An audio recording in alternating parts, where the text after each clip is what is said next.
اعوذ باللہ من الشیطان الرجیم بسم اللہ الرحمن الرحیم۔ سورہ ہجر کے پہلے رکوع میں، جس کا ترجمہ ہم کر چکے ہیں، 2 مرتبہ قرآن حکیم کے لیے لفظ آیا ہے الذکر، اس کی طرف خصوصی توجہ کی ضرورت ہے۔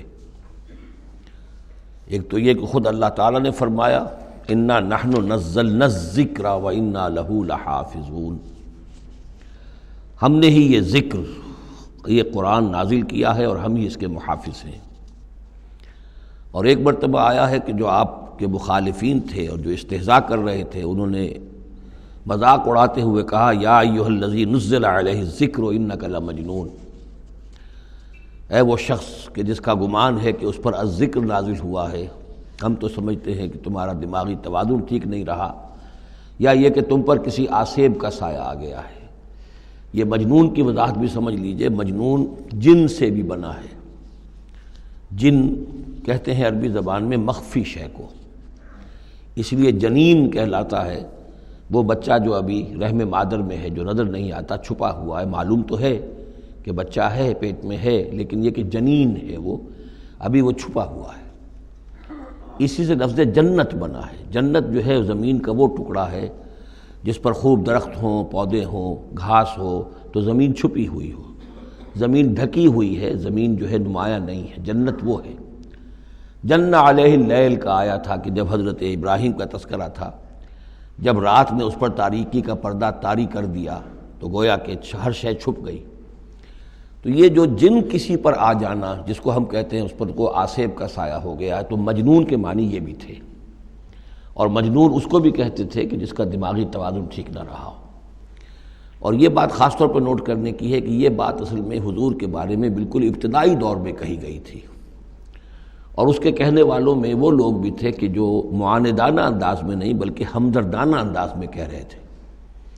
یعنی بالکل شروع میں جب حضور نے دعویٰ کیا نبوت کا اور فرمایا کہ اس طرح میں تھا وہاں غار حرا میں، اور وہاں فرشتہ آیا ہے، جبرائیل آیا ہے، تو بہت سے لوگوں کو گمان ہوا کہ معلوم ہوتا ہے کہ کوئی بدروح، کوئی آسیب کا سایہ ہو گیا ہے انہیں۔ تو اس حوالے سے اس میں صرف مخالفت ابھی نہیں تھی، بلکہ اس میں ان کے لیے واقعتاً ایک بالکل چونکہ نئی بات تھی، لہٰذا یہ کہنے کا معاملہ جو ہے اس پہلو سے بھی تھا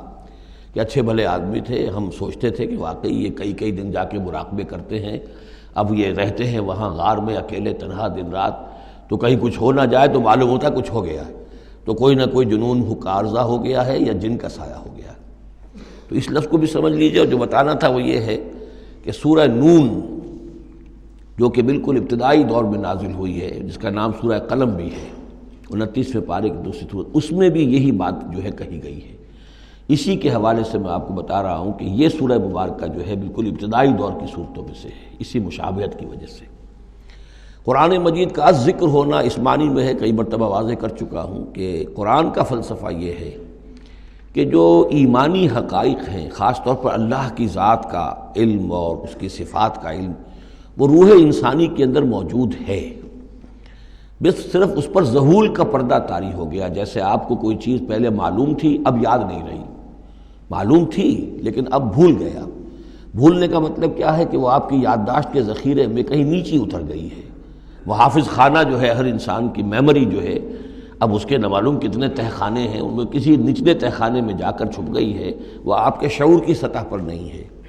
تو کوئی چیز جس کا اس سے تعلق ہو، وہ اگر سامنے آئے گی تو فوراً وہ چیز یاد آ جائے گی۔ ایک دوست سے سالہ سال ہو گئے ملاقات نہیں ہوئی، کبھی خیال بھی نہیں آیا، بھول گئے آپ اس کو، لیکن اچانک کبھی اس نے کوئی رومال آپ کو دیا تھا، کوئی قلم دیا تھا، آپ نے ٹرنک میں رکھا ہوا تھا، ٹرنک کھولا، وہ قلم یا رومال دکھائی دیا، فوراً دوست یاد آ گیا۔ تو یہ قلم یا یہ رومال جو ہے یہ آیت ہے، یہ نشانی ہے، اس نشانی سے آپ کو ایک بھولی بسری بات یاد آ گئی۔ اسی طرح یہ آیات آفاقیہ، آیات انفسیہ، آیات قرآنیہ، یہ آیات ہیں، نشانیاں ہیں یاد دلانے کے لیے، تاکہ اللہ یاد آ جائے۔ حقیقت میں اللہ تعالیٰ کا علم اور اللہ کی معرفت سوئی ہوئی ڈورمنٹ پوزیشن میں، ڈورمنٹ کنڈیشن میں ہماری روح میں موجود ہے۔ تو الذکر، دی ریممبرنس یا دی ریمائنڈنگ، یہ اصل میں وہ چیزیں کہ جو روح انسانی کے اندر موجود ہیں، لیکن جن پر ظہول کے اور نسیان کے پردے پڑ گئے ہیں، ان پردوں کو ہٹا کر تازہ